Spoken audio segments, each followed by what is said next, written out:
I'm Richard. And I'm Will. And together we're The Irreverent Nerds. Bum, bum, bum.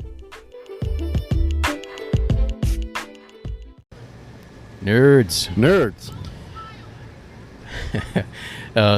We are here once again in beautiful downtown Winston-Salem. You probably just heard some locals, which we are also locals. So you'll hear some background noise. Not as much because we have the nice mics we brought with us this time, not our lapel mics. These are the fancy mics. So, but you'll still hear some stuff. But anyway, it's picking it up well. I can hear. We are here to kick off Miyazaki month. So we've got our 4 films picked out. So we're kicking it off with Kiki's Delivery Service, which on Rotten Tomatoes at least is the highest rated Miyazaki film of all time. And let's see, number 2 we're doing Nazca Valley of the Wind in combination, if we can get our hands on it, in combination with Castle in the Sky. Yeah, well, in combination with the manga. If we can, the manga. Yeah, yes, I'm sorry. Which Miyazaki apparently wrote in preparation for Nausicaa in an attempt to get it made, and then continued it after the movie was produced, apparently. But if we can get our hands on a copy, we're going to include that in that, but we're definitely going to cover the film, if nothing else, for week number 2. Then week 3, we have Castle in the Sky. Right. One of Will's picks, as is Nausicaa. And then we're going to finish off, as promised, with Spirited Away. So that's our lineup for Miyazaki month. And then in December, we are going to attempt to cover the brand new Studio Ghibli film, which is not Miyazaki, but still Studio Ghibli. That's coming out in December. Fingers crossed, unless the SAG-AFTRA strike. I don't think it's going to affect it because it's already done and it's animated. Right. So it should still come out as scheduled in December. So we plan to cover that in December, along with The Simpsons. Those are the 2 that we know of that we're doing in December. So we'll only have 3 episodes in December, and that'll finish out season 4 of our lowly podcast. And so 6 out of the final 7 episodes of this season, and possibly of the podcast, as we've talked about the possibility of ending the Irreverent Nerds, not our podcasting venture, but perhaps this particular one. Say it's not so, Richard. Say it ain't so. Yeah, my wife's disappointed. She is? When I said we might end it, she was like, "Aw," because she thinks we're cute. So. Yeah, she seems to be an avid podcast listener. She does listen to a lot of podcasts. Not too much to ours, but in fairness to her, I think it is a little weird trying to listen to your spouse's podcast. You know what I mean? If she had one she regularly did, I don't know if I'd listen to it every week. Because you already. I don't know. Maybe we're different like that, but anyway, she's always been very supportive of the podcast, and she puts plugs, like she has a plug out on her Instagram for us. And nice, somebody's got a diamond. I think they might be having a party down below, so this might not work. I want one of those, Richard. Yeah. Somebody's got a Diamondbacks jersey, which is nice. One of those white motorcycle cars, whatever they are. I don't know what that thing is.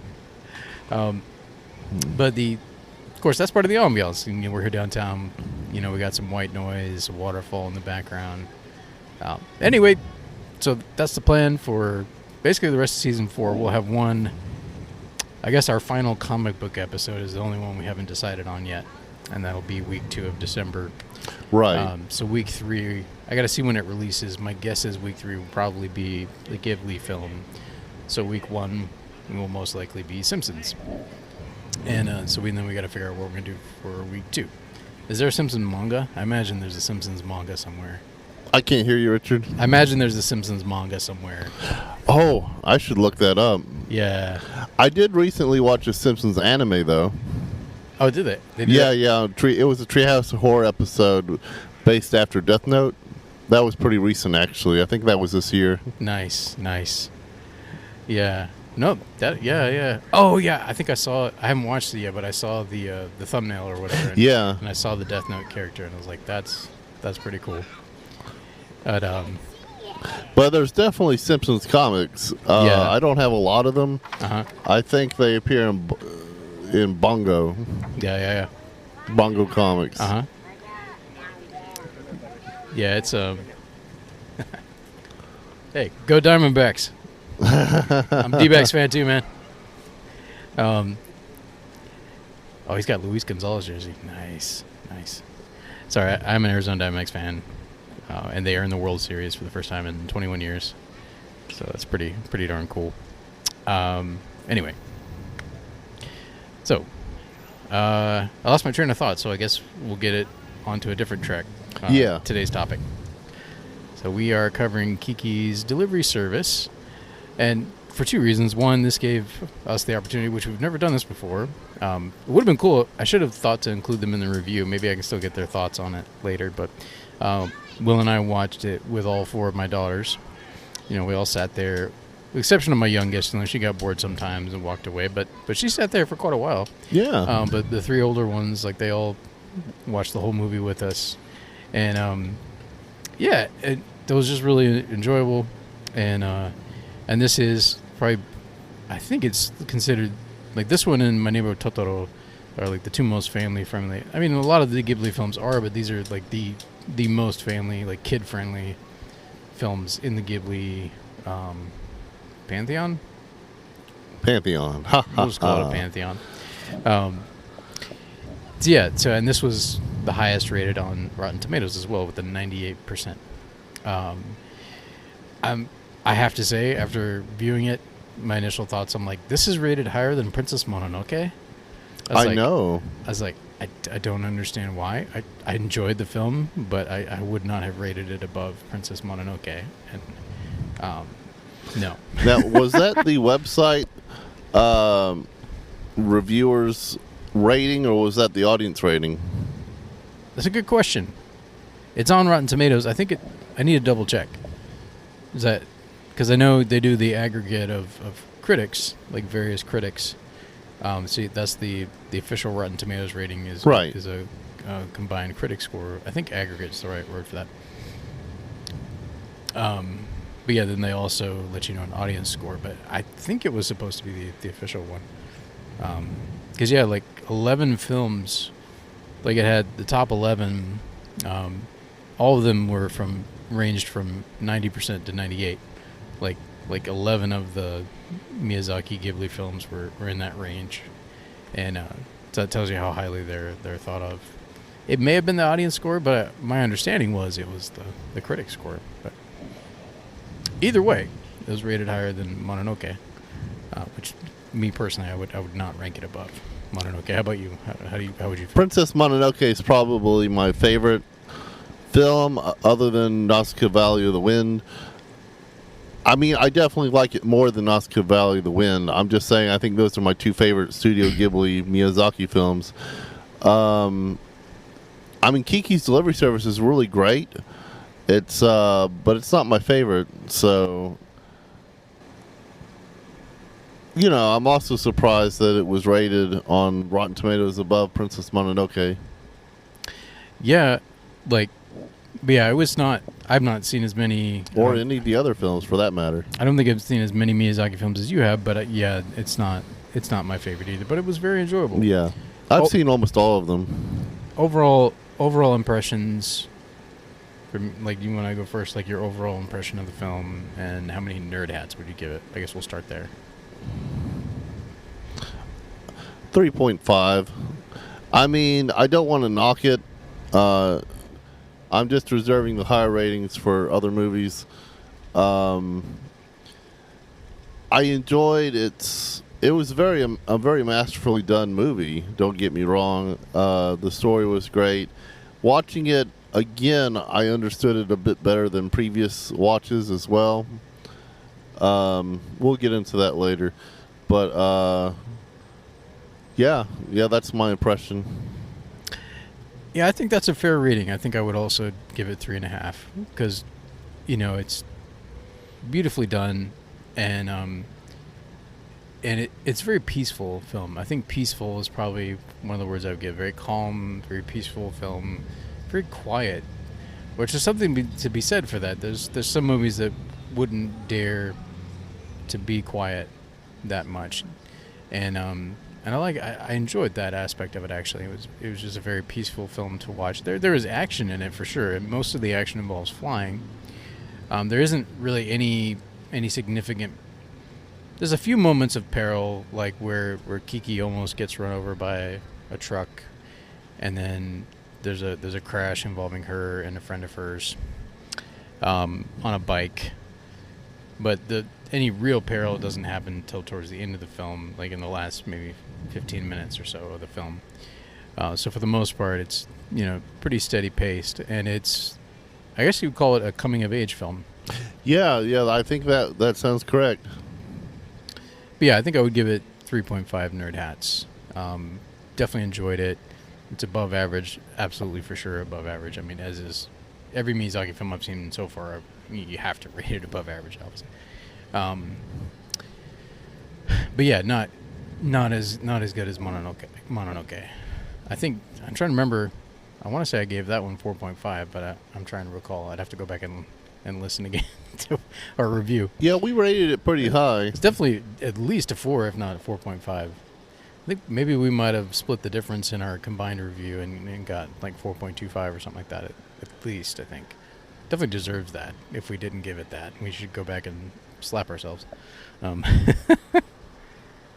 Okay, so both favorable reviews. We both enjoyed it, but we felt similarly 3.5 nerd hats.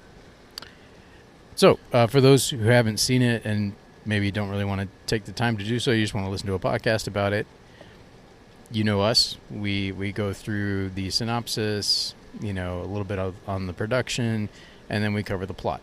So there's not much in here that, would be a spoiler worthy anyway, but if you don't want to be spoiled in a general sense, then you might want to skip through the plot, or just skip this episode. Not all together, obviously. Go watch the movie and come back and then join us. Either way. Yeah, make yourself some pancakes, sit down with your favorite black cat, snuggle up, and enjoy the film, and then come back. Snuggle. All right, well, Will, would you do the honors since you have the old Wikipedia pulled up? Absolutely. Start at the top or start with the plot? Yeah, just like we normally do, start with the synopsis, the overall... I have the memory of a dried herring, so I don't remember. Introduction of the film, and then go through the plot, and then that should be sufficient. Okay. And we could talk a little bit about the actors that were involved in the English dub version. Speaking of that, I had absolutely no idea that Kirsten Dunst played in this film. Yeah, she does Kiki. At least I'm pretty sure. Yeah. I don't know what age she was. It was hard to tell exactly, but because I don't know when they did the English dub. 98. Oh, 98. So it okay. wasn't too far before So she was already Spider-Man. She was a teenager at that point. Then probably, late teens. Yeah, she would have been around 18, 19, I think, at that point. Yeah. So I thought she at times sounded a little older, because I've seen Interview with a Vampire, and she's in that. She was like 12 years old when she was in that film. So there's a difference. But anyway, yeah. So Kiki's delivery kick service. It off, sir. In Japanese is Hepburn Maho no Takyu Bin, literally, which is express home delivery. It's a 1989 Japanese animated fantasy film written, produced, and directed by Hayao Miyazaki. And it's based on the 1985 novel of the same name by Eiko Kadono. It was animated by Studio Ghibli for Takuma Shoten Yamato Transport, which licensed the trademark Takubin for the film in the Nippon Television Network. The Japanese version stars the voices of Minami Takayama, Rei Sakuma, Kappei Yamaguchi, while the 1998 English dub stars voices of Kirsten Dunst, Phil Hartman, and Matthew Lawrence. The story follows Kiki, a young witch who moves to the port city of Koriko in order to learn to be independent. While in the city, she meets Osono, who offers to let her stay in her bakery and earn a living by starting a flying courier service. She also interacts with the very citizens of Koriko which includes a boy named Tombo. The film was first conceptualized when Group Fudosha asked Kodono's publishers for the rights to the novel to be made into a feature film by either Hayao Miyazaki or Asao Takahata in 1987. Takahata, that's a very familiar name, but I'm not sure. Do you have any knowledge of who that is? Because that would be interesting to have seen this film made by someone else. That might have been... I'm trying to recall. That might have been the other head of Studio Ghibli, like the two founders. Possibly. Okay. Possibly. But don't quote me on that. My memory is not what it used to be. 'Cause I'm an old man. So But yeah, don't quote me on that. So yeah, my memory ain't what it used to be. Well, I don't remember either. I remember that there was a Takahata over a decade ago that I named one of my characters after in a unreleased comic that I never quite did. Anyway, one moment while we're experiencing technical difficulties. He's losing his notes. Yeah, it's a little windy out here. But not his nuts. However, production began near the release of My Neighbor Totoro. Miyazaki would be chosen as producer, while he initially made Suno Katabuchi as the director, although he would later take Sunoa's place as director because of how much he was involved in the project. Because the original novel is based on a fictional northern European country, Miyazaki and his team traveled to places like Visby to research its landscape.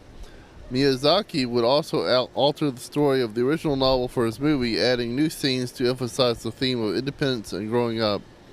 According to Miyazaki, the movie portrays the gulf between independence and reliance among teenage Japanese girls. The film was released in Japan on July 29, 1989 by the Toei Company. The film was the first release by Studio Ghibli to be successful in its initial release, grossing a total of 4.3 billion yen, or $31 million. It would receive critical acclaim and win various awards. An English dub would be requested by Tokuma Shoten and be distributed by Streamline Pictures. Walt Disney Pictures would also produce an English dub, which became the first film under a deal between Tokuma and Disney to be released in English. The dub premiered in the United States theaters at the Seattle International Film Festival on May 23, 1998, and was released on home video in the U.S. and Canada on September 1st, 1998.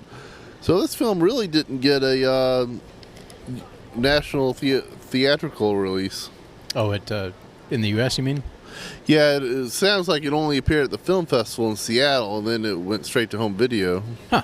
That is interesting. Yeah, well, I imagine it. I mean, 31 million is still pretty solid, like for just, I guess, maybe Japanese and Asian release. Yeah. But no, that's, I imagine it's made a lot of money on video since then, I would think. But yeah. Do you want to read the plot? Oh. Have it for reference. Yeah, y'all have heard me talk enough. I mean, Oh, I see what you're saying. You haven't read it yet. Sorry, folks. I got a little distracted here. All right. On to the plot. 13-year-old trainee witch, Kiki... No, not witch Kiki. 13-year-old trainee witch, Kiki, leaves home with her talking black cat, Gigi.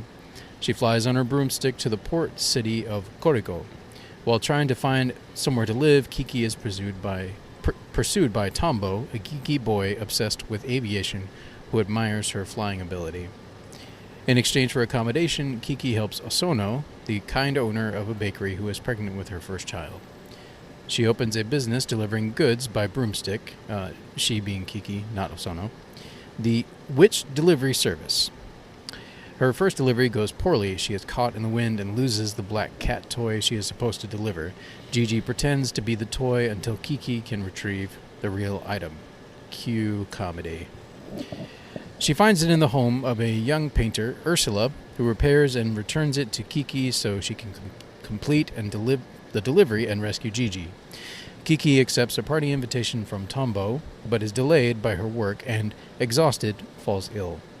When she recovers, Osono clandestinely arranges for Kiki to see Tombo again by assigning her a delivery addressed to him.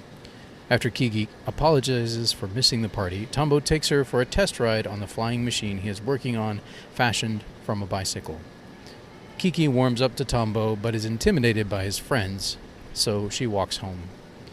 Kiki becomes depressed and discovers she can no longer understand Gigi, who has befriended a pretty white cat named Lily. She is also... Kiki, not the cat Lily. She has also lost her flying ability and is forced to suspend her delivery business. Kiki has a surprise visit from Ursula, who determines that Kiki's crisis is a form of artist block. Ursula suggests that if Kiki can find a new purpose, she will regain her powers. While Kiki is visiting a customer, she witnesses an airship accident on television. A strong gust leaves Tombo hanging from a rope in midair. Kiki regains her flying power and manages to rescue him. She recovers her confidence, resumes her delivery service, and writes a letter home saying that she and Gigi are happy. Nice. Yeah, I think it's so it's an interesting cultural tradition that they have. Like it almost seemed like it was I don't know if it was a village of like witches and sorcerers, or if it's just that there were more witches in that village that she came from. I wasn't entirely sure, but I gather there was a general magical ability in that village that she was in at the beginning of the movie. And then they have this tradition, which her mother also did. Apparently, it's just for the women in the families. They don't say anything about sorcerers or wizards, which is totally fine. And that's kind of in line with Miyazaki's pattern of having strong female characters, as he did in Nausicaa, which predated this film. Very strong female character. And apparently, there was a documentary I was watching, and I cannot remember the title of it right now, but you can find it on YouTube. If you look up Miyazaki doc, it'll probably pop up. But it goes through kind of his... Nerds, we would like to hear from you. Yes, you. You can send us a voice message if you go to our Spotify for Podcasters profile. You can get there by going to irreverentnerds.com. There is a message button. You can click on that. You can leave us a voice message. If you do that, we will include it in next week's episode. You can also follow us on social media. Our Instagram handle is @irreverent_nerds. We are on Facebook simply as The Irreverent Nerds. YouTube, The Irreverent Nerds, once again. And that's it. Those are only places where you can find us at the present, beyond, of course, your podcast app. So, if you find us in one of those spots, please feel free to let us know what you think of our episodes, whether you like them, dislike them, you're ambivalent, whatever you want to say, give us your 2 cents. Thank you, nerds. Now back to this week's episode.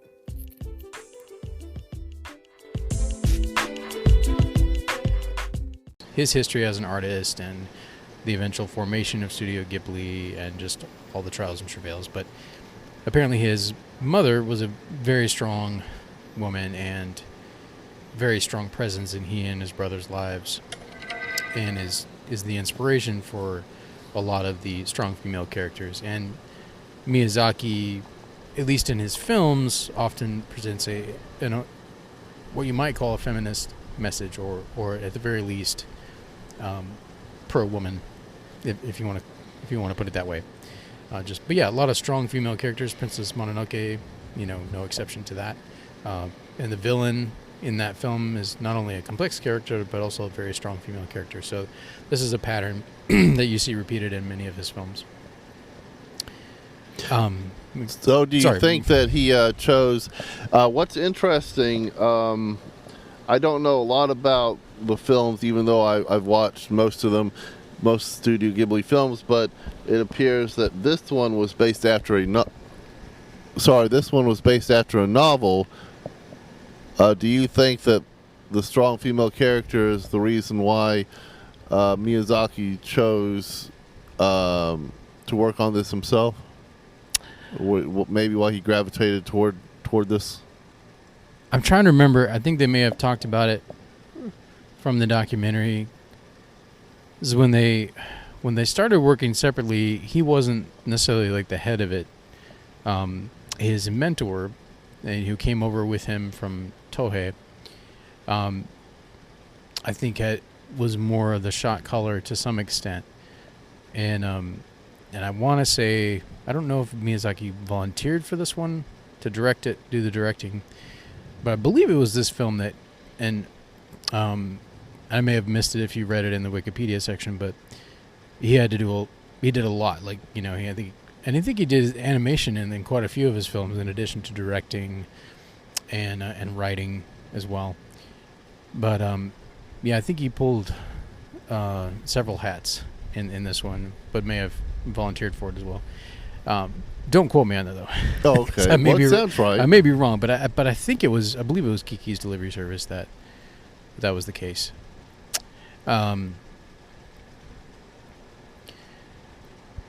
But getting back to what we're talking about with the tradition that the witches have, at least in her villages, and it appears that it's known among other cities as well. Like, there's other people that are familiar with it, like Osono, who she later comes in contact with, was familiar with, a young witch in training, So this tradition of when you reach the age of 13, you go off on your own for a year to another town, and you form, based on your talents as a witch or the skills that you have as a witch, you form some kind of business, and you support yourself and test yourself.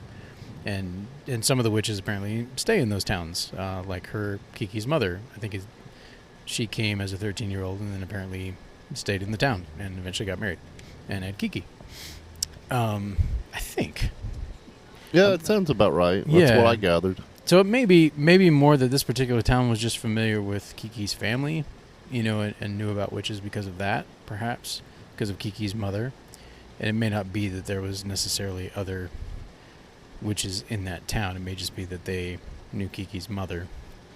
And so then through her knew of the traditions of witches and such. But that was it. They didn't go too deep. They didn't dive too deep, I feel like, into within this world, like witch lore or witch traditions. Like, that was a good setup, I guess. And it very much is a coming of age story as she ventures out on her own and finds a town to live in, and finds a kind stranger who takes her in. But yeah, apparently they didn't get much preparation. Like, she had some money and she had a sandwich and a cat. Yeah. And hey, go stay at so-and-so's house for the first month or something, until you find your own place. Like, no, none of that. And she decided on her own timing. I guess it had to be like a full moon. Did I catch that right? I think. Yeah. Or new moon, maybe? I think that was the tradition that they go. The witch leaves home on a full moon. She chose that particular night because there was also a clear sky.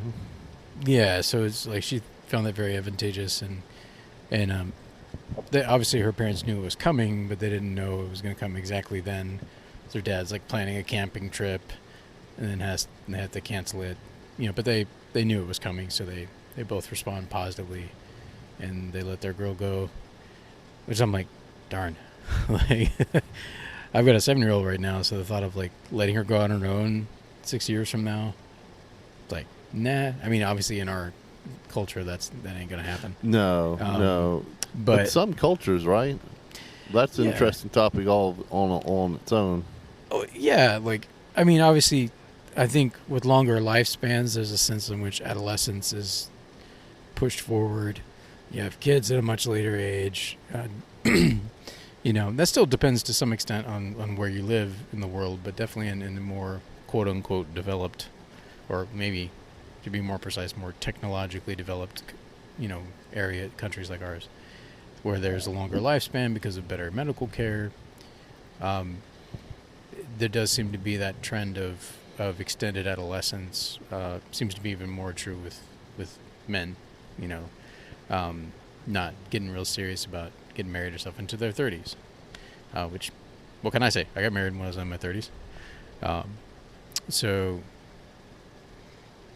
this is, at least in her line, but it sounds like it was a little unusual for that area, like for a 13-year-old girl to go off on her own, would have still been unusual. So that sets her apart, already. And, of course, being a witch as well. And Right. flying around on a broomstick. But apparently that's something people knew about. Like, a lot of people already knew that was a thing. Because people weren't, they were surprised, but they weren't like, shit, what is that, an alien? It's like no, they're like, it's like, oh, it's a witch. What's a witch doing here? Kind of more of that sentiment. So not shock, but surprise. Yeah. As they get passed by a flying witch. Apparently it was normal enough in this world, like you said, not to completely take them off guard, but maybe slightly they weren't having unfamiliar. like panic attacks and Yeah. whatnot. They were just surprised to see one because they hadn't seen one, I guess, in that town in quite some time. According to the old clock tower minder. Christianity moved in and they kicked all the witches. I'm kidding. Oh, I'm kidding. They had kidding. I didn't catch the name of the town. Did you ever catch the name of the town? Carico, but I don't think Carico? it was actually called that in the film itself. The Carico Witch Trials. The Carico Witch Trials. Throw in the water. there's Throw in a the water. sequel. If she floats, she's not a witch. If she sinks, she's a witch. It's literally what they did back in the Puritan days. If she dies, she's not a witch. Oh Yeah. well. Catch 22. No, if she drowns, she is a witch, I think. But I don't know. I'm probably getting it mixed up. But yeah, it's the stupidest test. Yes. It was like, what? Like, I'm pretty dumbass sure that was made up superstitions. just to get rid of people that women they they didn't didn't want. like. Women they didn't like Yeah. the feminists of the day, perhaps. Yeah, I'm sure it was used in that way at times. Blackmail. Like, she's if too you don't do smart. it- She must be a witch. I'm like, yeah. yeah. She can read. It's a threat to the patriarchy. You better watch out. But that's the dark side of being a witch, which this movie definitely does not go into. No, it does not. No, and the attitude in that area is definitely much more favorable. Yeah. Towards witches, and obviously she meets her friend Tombo, is quickly smitten by her. At first, it's just attracted to the fact that she's flying and she's a witch. He's like, but he helps her escape a policeman, and then initially I guess she's a little bit stuck up initially, like doesn't want to talk to him like for the longest time, and then finally gives in, and then they kind of become a couple, sort of, as much as you can at 13 years old. Yeah. I suppose. They don't tell you at the end whether they get married later on or not. You just left to figure that out for yourself. I heard there was a sequel novel. Okay. So maybe in that one, maybe we get more Kiki details. Flying through the forest. I guess the cat Gigi gets to have his romance and Yeah. in place of that. He got the girl and the kittens. Oh yeah. Yeah, had kittens at the end. But then he lost his voice. originally when I saw this film, I thought it was such a sad ending. Kiki lost her powers, lost her ability to talk to her cat friend, but what I understood from this watch is that even though they don't show it, she probably regained the ability to talk to that cat Gigi. Yeah.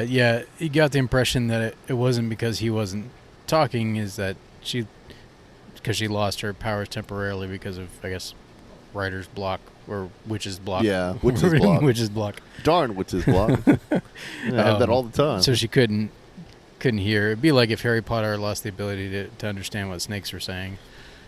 Yeah. Yes, Harry Potter. He had a Spider-Man 2, Sam Raimi Spider-Man 2 spider block there. Oh yeah.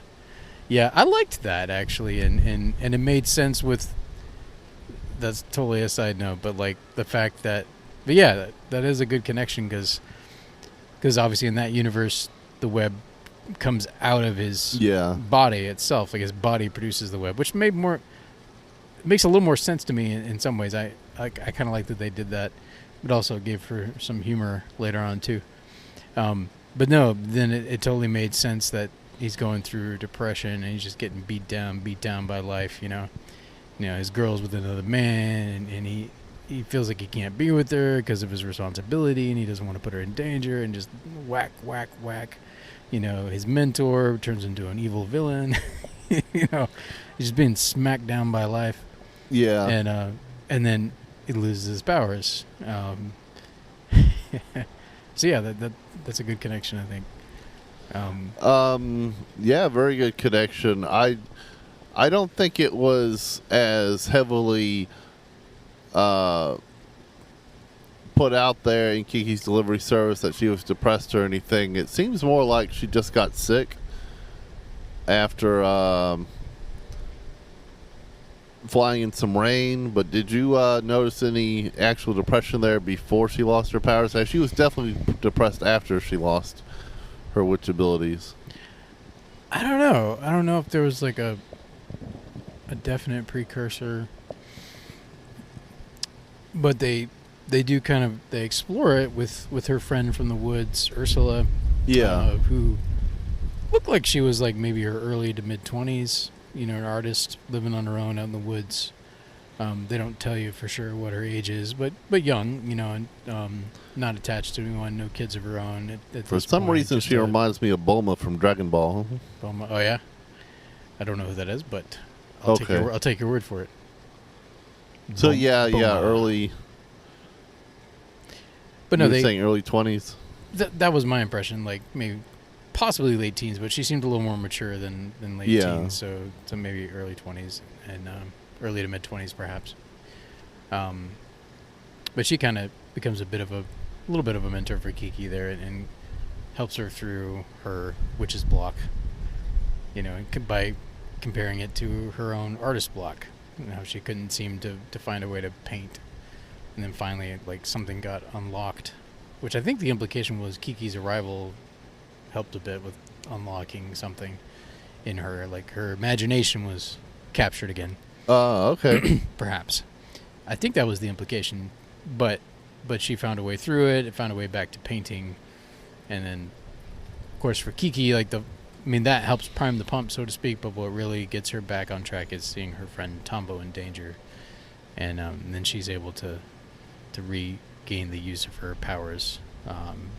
That broom she was using initially was hard to ride. She stole some guy's broom and never gave it back. Never gave it back. Never gave it back. We made a new sign with that broom. No, well, I have a feeling he probably just, if she tried to give it back to him after that, he's probably, no, you keep it. You're famous. Yeah. You're famous now, and I'm famous by proxy. So here you go. I can't take that broom back now. Because he was telling people, it was on TV, it's like, that was my broom. She used my broom. So he probably let her keep it. But yeah, they don't bother to tell that part of the story, which is fine. I kind of like the fact that she's still using it. Yeah, who knows what got cut out. They can't animate the entire novel. Was it? So it was a novel. I think I missed that part. Yeah, by a woman, I believe. I believe that was a Japanese woman wrote the novel that it was based on. The anime is based on. There was also a manga, but I think that was made through screen captures of the anime. Mm-hmm. So, in my opinion, not a real manga anyway. No, that wouldn't be a real manga. But no, there was a live action film. That's almost like a novelization of a movie. Almost, it's like it's just made to further market the movie.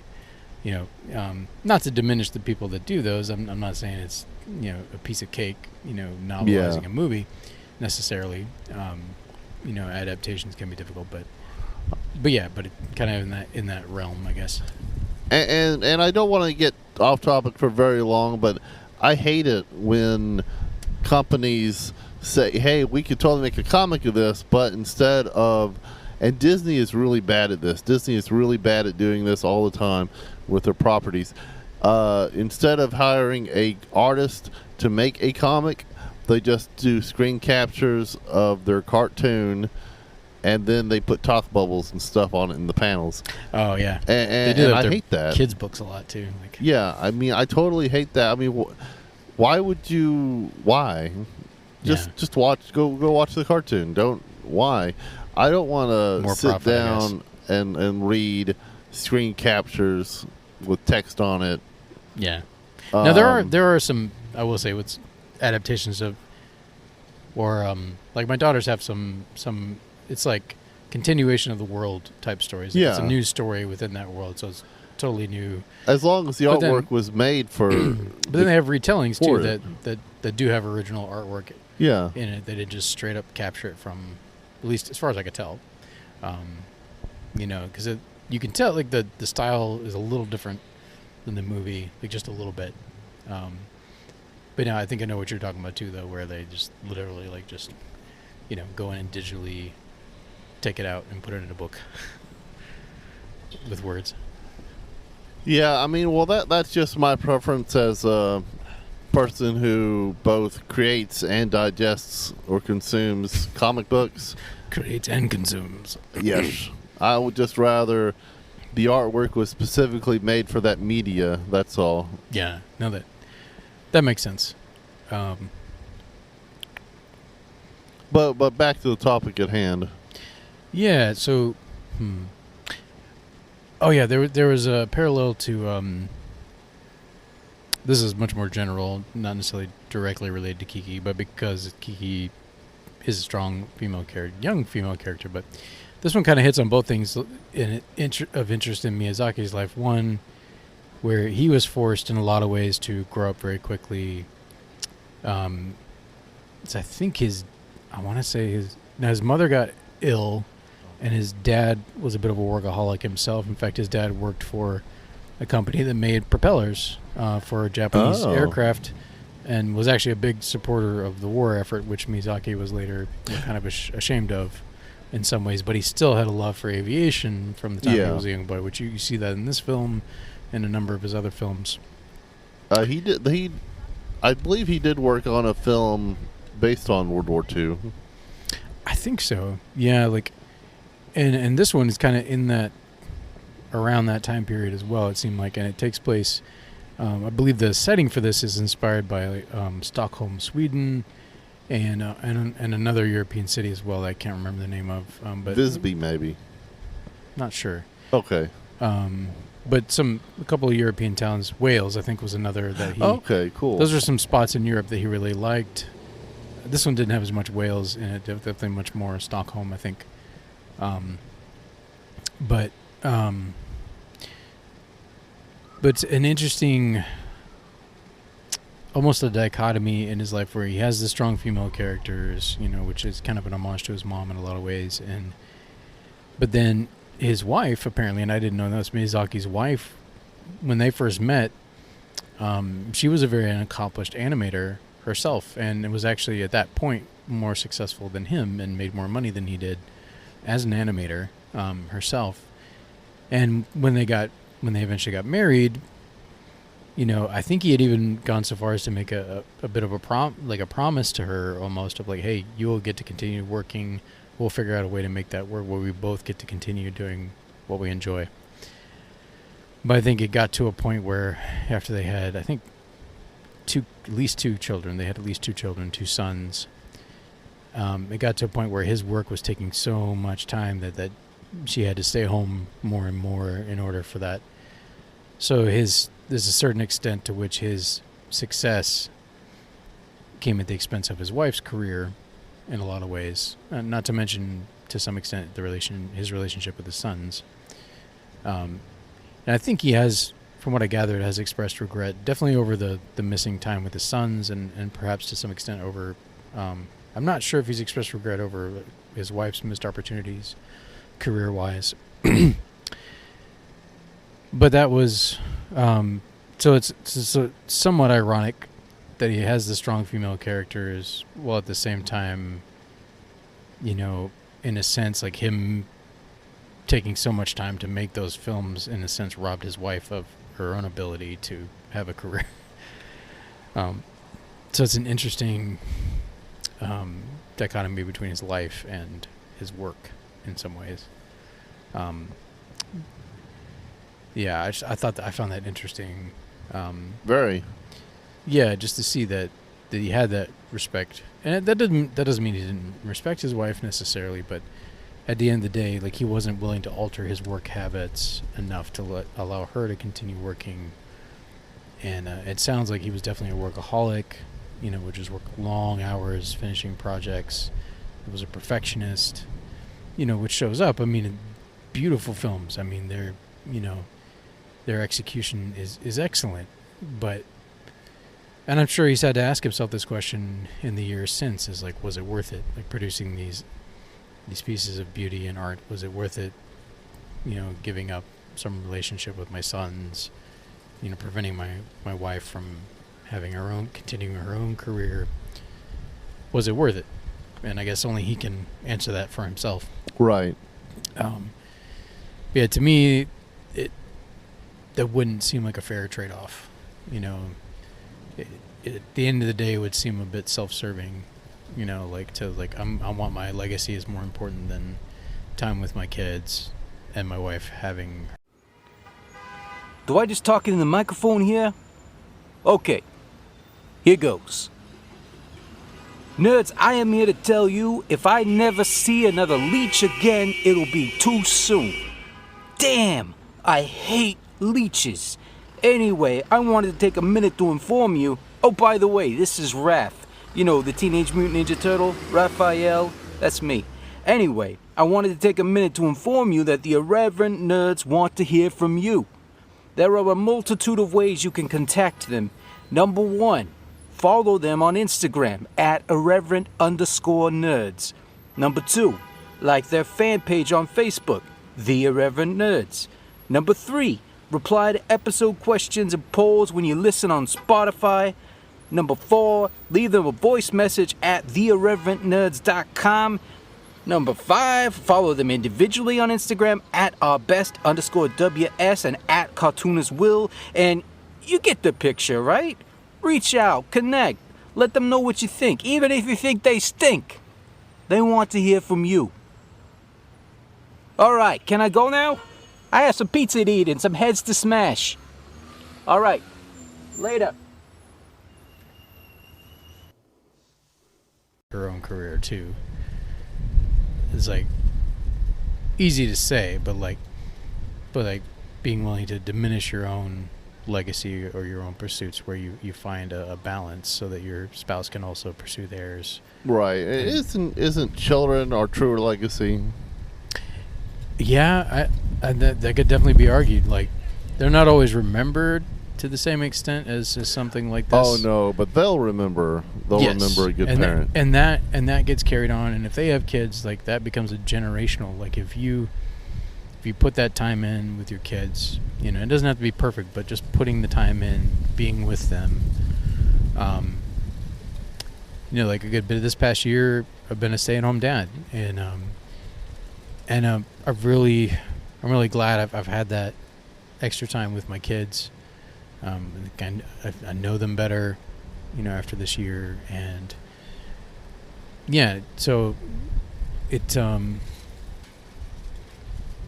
that makes a difference, and I think that's something that can carry on, for generations sometimes, like, especially if you're breaking a cycle, which is not the case of me. Like, I spent a lot of time with both my parents, maybe too much time. I was both homeschooled and my parents worked from home. So yeah, it could be argued that I had too much time with my parents, actually. But I definitely didn't have the reverse problem where my dad was not a workaholic who was gone 80 hours a week, or traveling all the time. I got to see him every day pretty much. Yeah. Same with my mom. And so a lot of people don't have that. So I think I'd much rather have that than the reverse, where the parents are never around and you're passed off on nannies and daycare services and all of that. Definitely had a much different childhood than me. My dad worked 12-hour shifts 7 days a week. Good money, but yeah, that's a lot of... Oh, yeah. He'd be stressed out coming home. No, I can't say that. That'd be a little too personal. But, things wouldn't be how he expected it when he got home. Then he'd be stressed out, take his stress out on us. And I don't think anybody's made to work 12-hour days at a factory. You know what I mean? Like, I don't think our bodies, our psyches are made for that. I think it's unhealthy. I don't think any job deserves to get more than 40 or 50 hours in Yeah. a week tops. And I'm not trying Yeah. to drag on my dad either. No, I'm no. just saying that was my childhood. He did that for at least 3 years, working night shift too, to be sleep during the day, and I mean, he had a very good reason to be stressed, even though he shouldn't have taken it out on his family. He had some very good reasons to be stressed. Oh man, yeah, like working that long, like Yeah, that's really hard. Like, I mean, I get stressed just working an 8-hour day, so yeah, and it depends on the culture that you're at work too. Like culture at work is a very important. If you have a toxic culture, one that's full of negativity, or like passive aggressive tendencies, just all kinds of. There's a lot of. Honestly, there's some workplaces that are like borderline cults. Oh, they're yeah. like identity cults. Like you might have this like super strong, or super dynamic leader who just dominates, the company, and is a micromanager and has his or her hands in everything, and it becomes pretty, like a cult. A lot of the same tendencies. But anyway, that doesn't have anything to do with Kiki's delivery service directly. we're looking at you, bread bakers. I'm kidding. Do we? Yeah.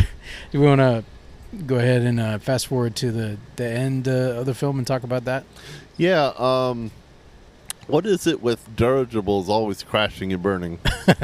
I guess that's why there aren't any more around, other than the Goodyear blimp that that shows up at football games. Which it was here in town for something, I don't know what, but it was flying around Winston one day, a Goodyear blimp. I know sometime in the past 10 years or more, it was flying around near my parents' farm late one night, and it was over some guy's house, and me and at least one other guy pulled off the side of the road because we thought we were seeing a UFO. Oh yeah. Yeah, that was hilarious. So then it turned around and it said Goodyear, so we were like, oh man, we got back in our cars and left. It's like, wow, them aliens like the tires. Goodyear. So it's back in town? I'm sure it was for a special event or something. I just happened to see it one day when I was out with my kids a few months ago. But yeah, I haven't seen it since. So it was for something special that was going on. I don't know what. But I don't think I'd ever seen it in town before. It might have been the Winston-Salem Open, perhaps. Okay, cool. Because that's a pretty big tennis tournament. It's not one of the majors, but it's still a big deal. Like, we have a professional tennis tournament that comes here every year. It's pretty darn cool, I'd say. So in Kiki's delivery service, they have strong gusts of wind in this port town. Yeah. Speaking of gusts of wind. And the dirigible just kind of takes off like a runaway parade balloon. Yeah. And Tombo is dumb enough to just hold onto that rope and get taken up with the blimp. Yeah, that was pretty dumb. Like he loved that blimp. It's like, it's not worth your life, son. Like, he wouldn't let go. It is my life. Now, in fairness, there were some guys trapped in it. This girl who won't talk to me anymore. Which I don't think we ever find out if they lived. Did we find out if they lived at the end? I guess they did, because it didn't crash all the way to the ground. It was like stuck. I don't know. It was like stuck between two. Yeah. But they didn't show you for sure whether the guys who were in the cabin or whatever survived. Talking about miraculous survival, that propeller bicycle that Tombo drives earlier in the film, that was a screaming metal death trap waiting to happen. Oh, yeah. Just leans over too forward. Or stops too quickly. My head. Kiki flies forward. There goes the head. I mean, I don't think it would have been powerful enough to take off a head, but it definitely wouldn't have been pleasant. No. Yeah, not the brightest idea. Let's go 50 miles an hour downhill with a propeller in front of us, and nothing between. Yeah, that propeller was floating down. Maybe it was made of something lighter weight than I think it was, but yeah, probably. Like, and he basically later builds what's like a massive like an oversized ultralight almost. Later, it has the bike cabin that powers the propeller from the rear actually, and this but yeah, that was kind of fun. But also Kiki also had a string where she could, I think at least once she like pulled it up because he was about to hit a wave or something. But yeah, I like that sequence though where they're like flying together in the sky, like she's on her chimney sweep broom or whatever, or street sweeper broom, and he's in his extra large darn, lost the word. Anyway, his plane. So yeah, you were gonna say? Oh, I was just gonna get us back on track. I'm sure you were too.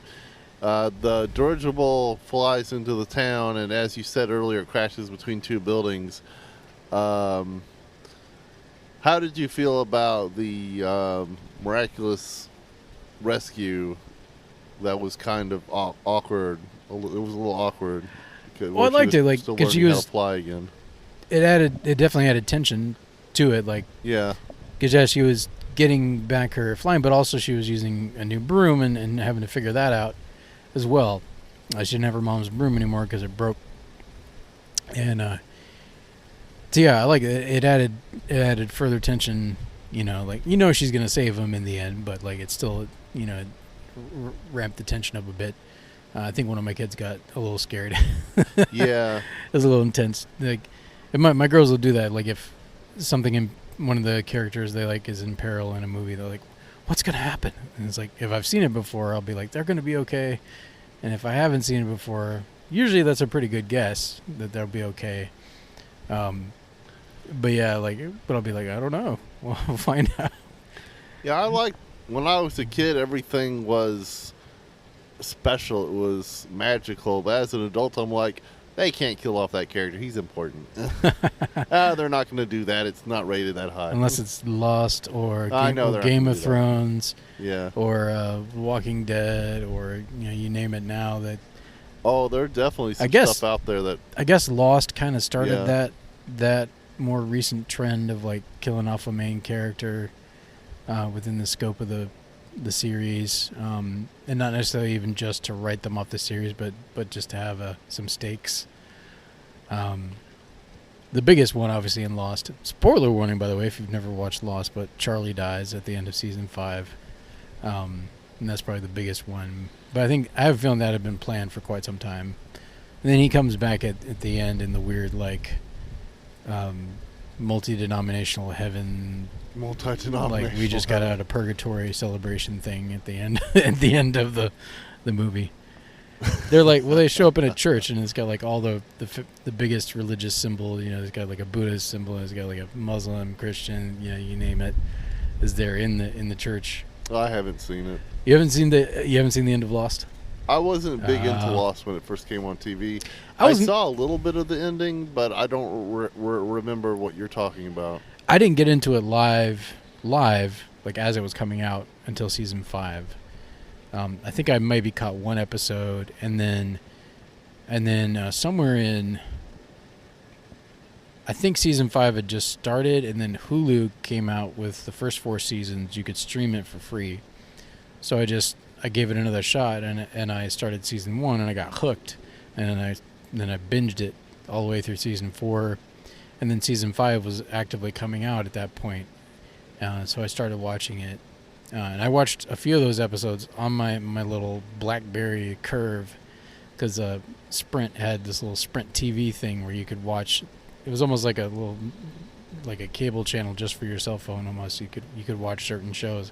So I watched some of them on my little BlackBerry. I feel like you watched a lot of things on that BlackBerry. I probably did, yeah.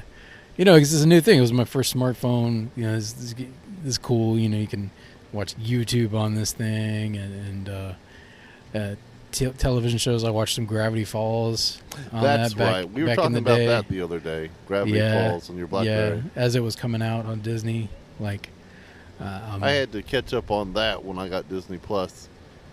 So we should probably wrap this up. Yeah, we should wrap this up. It's getting late.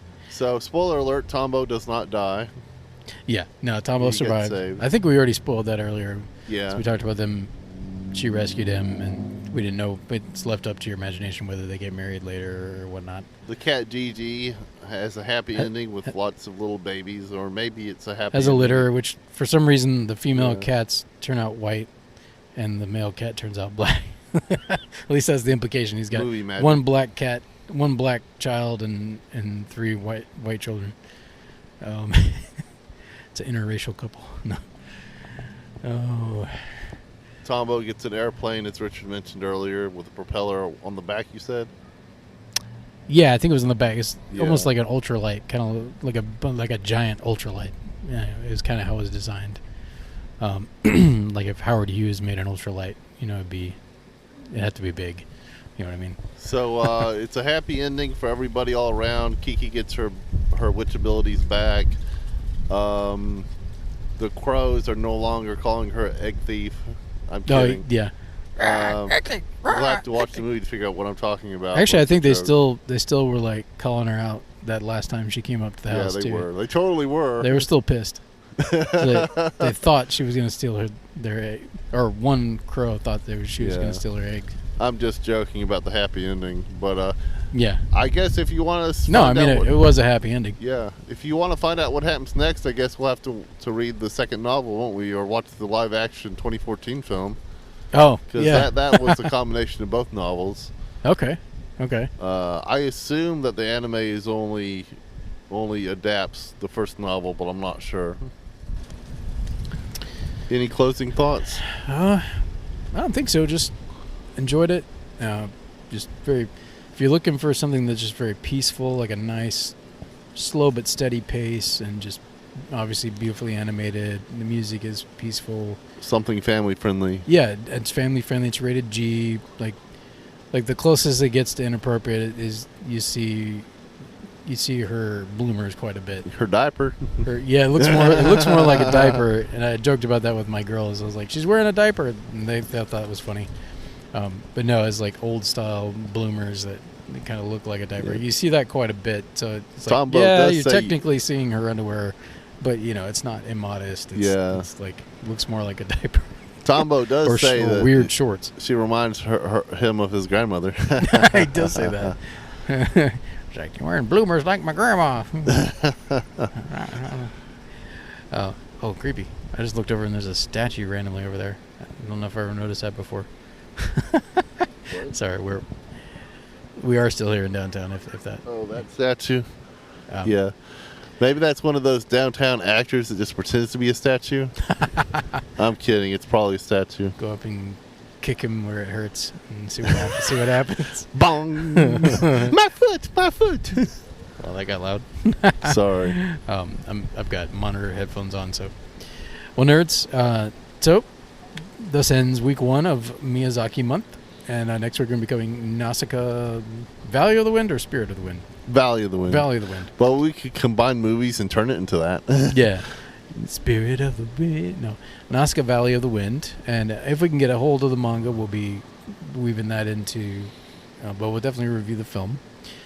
Yeah, we went all out and we got HBO Max just for this month, so that we could watch. We'll watch other stuff too, or I will, I should say, because I got it. But we'll watch some Miyazaki films together, because that's cheaper than going and buying them. But I do eventually want to buy them, like not necessarily all of them, but like the ones that are really good.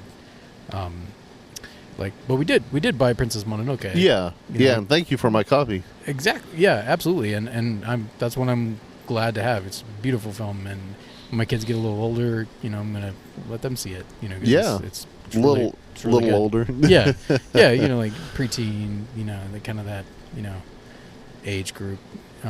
Yeah, I think it is PG-13, so it's like around there. It's pretty violent. So definitely, probably not until then. But eventually, I want to share that with them. And there's other movies I'm holding on to. I want to eventually share with them. We'll eventually watch like Jurassic Park together, and, Lord of the Rings, if they're interested. Father-daughter memories. Yeah, absolutely.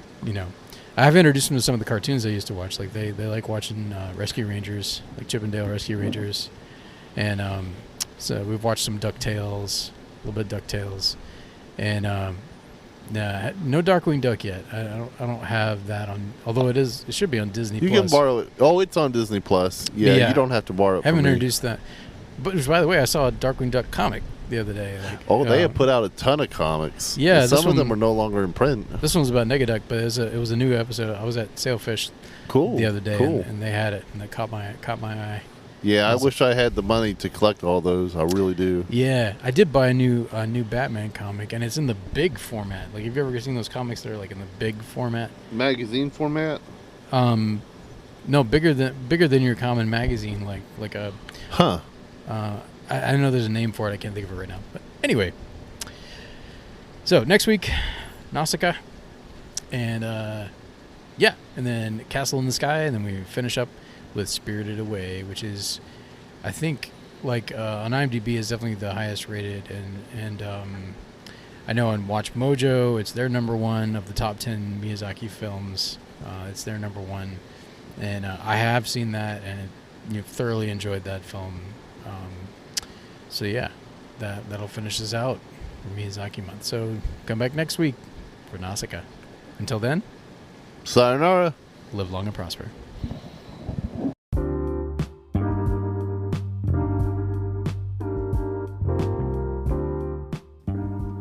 Thank you so much for joining us for another episode of the Irreverent Nerds podcast. If you would, consider following us on Instagram. We are there at irreverent_nerds. You can also hit us up on Facebook. Just look us up there at The Irreverent Nerds. That's our fan page. We have a YouTube channel as well. Once again, The Irreverent Nerds. Nice and simple, right? And if you go to www.irreverentnerds.com, that will send you to our Podcasters for Spotify, formerly Anchor.fm, profile, where you can send us a voice message if you want to, support us financially, or listen to the podcast. It will also direct you to other places you can listen, like Spotify, Apple, Google, Stitcher, you name it. So, like, comment, subscribe, follow, all those good things, wherever you find us, wherever you listen to us, we would greatly appreciate it. Until next time, nerds, live long and prosper. Avengers assemble! I'm Batman.